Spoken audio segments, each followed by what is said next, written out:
I'm the Nostalgia Critic. I remember it so you don't have to. There's this idea going around that slapstick is a lesser form of humor. Well, to them I say... Ow. Slapstick focuses on the most important rule of comedy, that all comedy in one way or another is based on misery. Whether it be mocking something others hold dear, or crushing another in a perfectly timed manner, humor is that defense mechanism that acknowledges that pain is just another part of life. And nowhere do you see pain exploited more hilariously than in Tom and Jerry.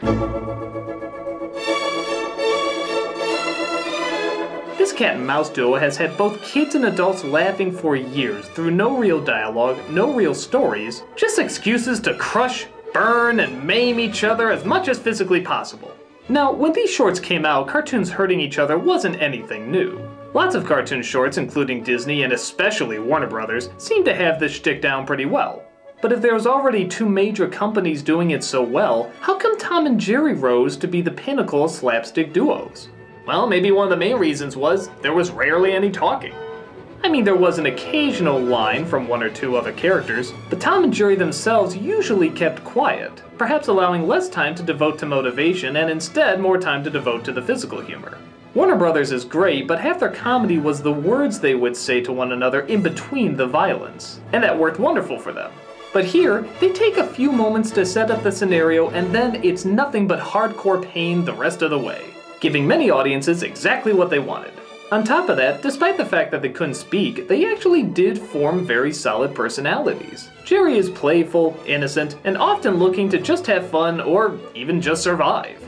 Even if he can have a little too much fun surviving. Tom, being a cat of course, sees him either as a meal or as an interference. Whatever the setup, he's always the one who starts the fight, which makes it very easy to laugh when he gets his comeuppance. But that's not the only reason to feel like he deserves it. He's cocky, he's egotistical, he's prone to anger, he's stubborn. He's all the things that make a great foil, but never to the point where he's unlikable. He still has that goofy playfulness that Jerry has too, which is why in the few instances where they do come together, it's not entirely unbelievable. But let's get down to the reason why people really love Tom and Jerry. Their lust for blood! William Hanna and Joseph Barbera knew how to animate great slapstick. It makes sense in animation, seeing how so much of the humor relies on timing, and here, you can literally control each frame to the tiniest detail, giving you complete power over your delivery. And that's exactly what they do. They know exactly how fast, how hard, and how painful every device of torture should be. But it's one thing to say they're good at it. Exactly how are they good at it? Why does the slapstick work so much better here than it does in other cartoons? Well, because, again, they understood that anything that can emphasize the amount of pain a character is in, usually the funnier the joke will be. Compare Tom and Jerry to, say, this scene from an episode of Tiny Toons.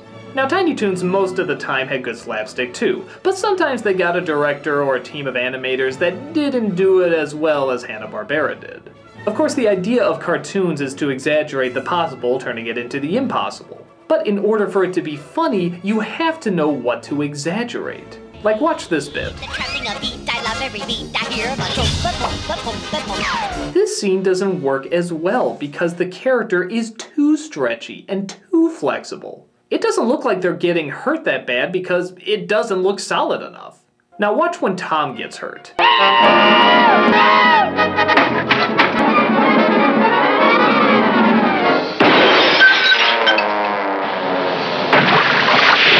This works so much better because even though he's being distorted, he still feels solid.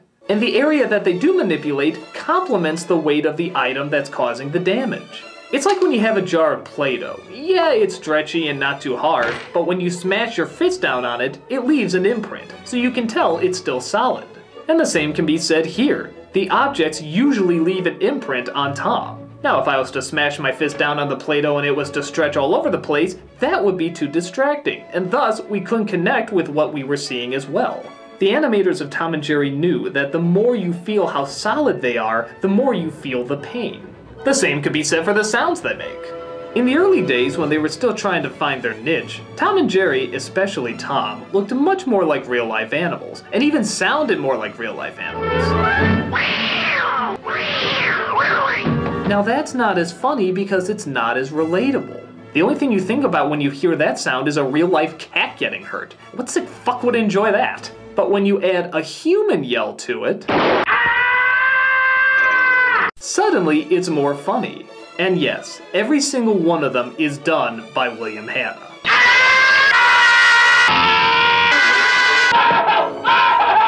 So why is this yell funnier than an actual cat yell?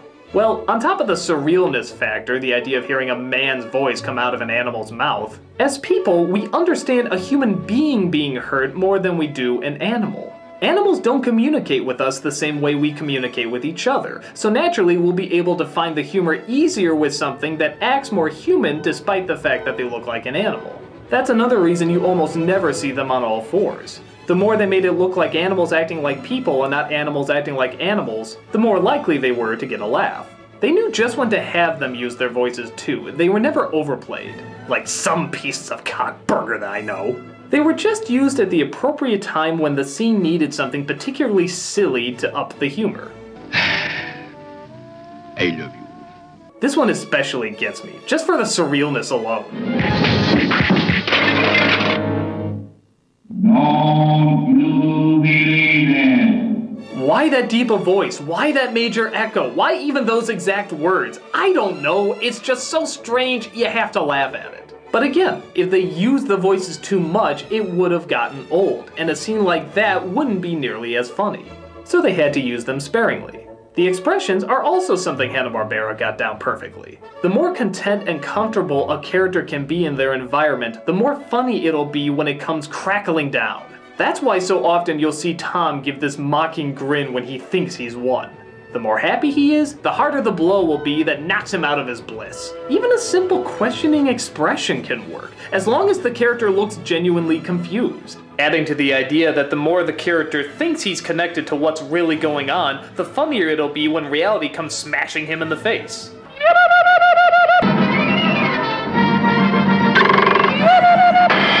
And the longer they keep it, the more it'll build up how painful the payoff is gonna be. In fact, with that said, half the time, you don't even need to see the expression all the way through. We never see Tom hit the ground in this scene, but the idea that he would keep this face all the way to the bottom just makes the moment all the more hilarious. They practically had it down to mathematical perfection. So if Tom and Jerry were so good at what they did, how come they're not as popular now as they were back then? I mean, granted, they're still big names, but you don't see them around as much as you do Mickey Mouse or Bugs Bunny.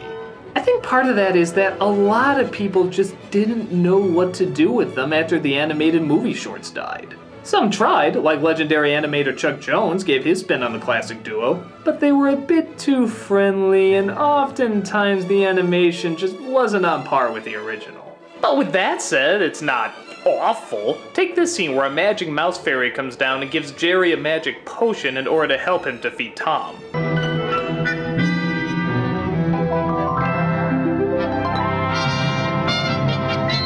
Any series that has a scene like that has some understanding of what made Tom and Jerry work. But aside from that, we had a lot of adaptations that seemed to aim toward much younger kids than it did both kids and adults. And even today, that still seems to be the lean. Trying to put these two characters that obviously belong in simplistic shorts into dialogue-heavy stories that rarely have anything to do with what made them so popular to begin with. So, whether or not an outlet will open up for Tom and Jerry to really shine again is unknown. But what is known is that when Tom and Jerry got it right, they got it right. With a perfect combination of animation, timing, sound effects, and a clear understanding of why physical humor will never die as a comedic art. This is why, though not as popular as they used to be, their names will not be forgotten anytime soon. They didn't break any barriers or change the way animation is done, they just did what they did so well, and that was simply being funny. And as long as we keep orphan girls with Indiana Jones fathers and ice cream cart rapists out of the picture, I can assure you that Tom and Jerry will still be relevant names for years to come.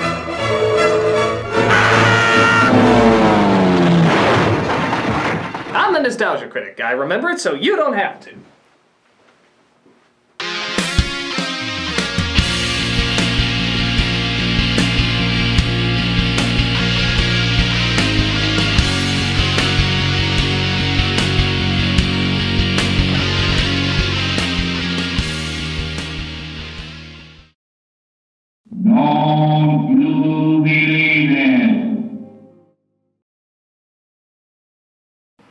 Hi, Doug Walker here, and holy shit. I mean, holy shit. I'm of course talking about the Indiegogo thing that we did to raise $50,000 to get our shows going, our other shows, this pop culture and nostalgia show, this game show, this online game show we wanted to go, and even with still several days left, we hit our goal. I mean, like, we hit 50,000. We're actually at 55 as I'm making this video, and holy shit.